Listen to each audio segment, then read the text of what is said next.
আমি এদিকে রান্না করব, আর রান্নার পাশাপাশি আমার বাচ্চাটার খানার আয়োজনটা করব। যেহেতু আমার বাচ্চাটার নাস্তা এগুলো মেয়েটার জিনিস বিশেষ করে খাওয়ালে ওর জন্য বা ওর পাকস্থলীর জন্য ক্ষতি হয়ে যায়, সমস্যা হয়।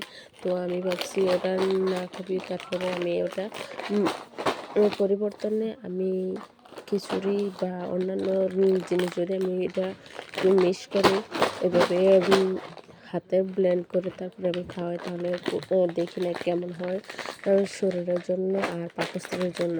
তো একদিনে এইভাবে পাক করে খাওয়ার পরে দেখলাম না, আলহামদুলিল্লাহ ভালো আছে, এতেই সুস্থ আর এতেই আরাম ফিল করছে।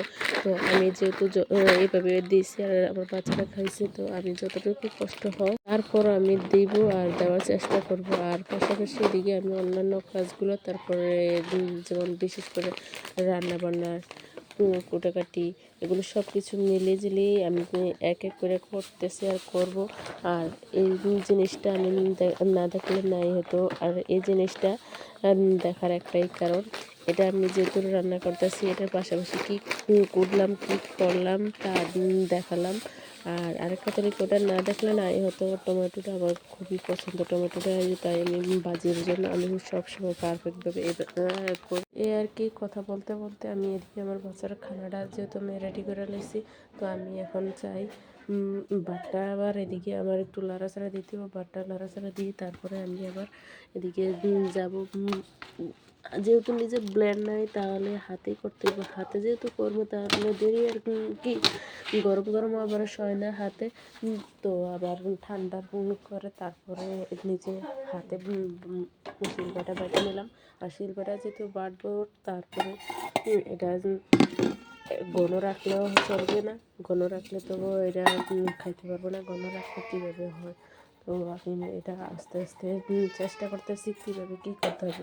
তো হঠাৎ করে বুদ্ধি আসলো, তারপরে দেখলাম না, এটা পানি সব কিছু মিলিয়ে অ্যাডজাস্ট করে তারপরে এটা আমি আবার তেল দিয়ে আলাদাভাবে এটা করতে হইব। আলাদাভাবে যেহেতু করবো আর আলাদাভাবে করতে হলে সময়ের একটু দরকার আছে। আর এদিকে তো বাচ্চাটা আমার কান্নাকাটি করতে আছে, বাচ্চা খুব জ্বালাতন করে। আজ কয়েকটা মাস ঘুম থেকে সকাল ভোর 5টায় উঠুক আর 4টায় উঠুক বা 6টায় উঠুক, আর দিনের বেলা কোনো ঘুম নেই, ঘুম চোখে আসে না। জানি না কেন দিনে দিনে এমন হয়, সারাদিনই নেয় এভাবে জ্বালাতন করে, কোনো ঘুম যায় না, একদমই ঘুম নেই।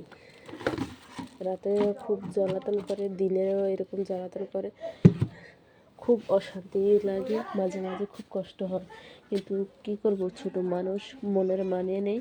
কিন্তু আবার সবসময় মানাতে নিজের আর ভালো লাগে না, সবসময় ভালো লাগে না, সবসময় আবার বিরক্ত হলে কিছু সময় বলে না থাক, ও বাচ্চা মানুষ, ও কি জানে আমি বিরক্ত হই না অবসর না কাজে, কোনটা ও বুঝে জানে। কিন্তু মাঝে মাঝে মনে হয় ওর সাথে ফেরেশতা বলে থাকে, কিন্তু ফেরেশতা থাইকা কি ওরে কি আল্লাহ একটু আল্লাহ তাআলা একটু ঘুম চোখে দিতে পারে না? আল্লাহ তাআলা একটু ঘুম যদি দেয় তাহলে তো ভালোই হতো। জানি না। এভাবে কথা বলতে বলতে তো আমার কাজটা শেষ পর্যায়ে আসলাম। আর এদিকে আবার আমি দেখি কী করতে পারি।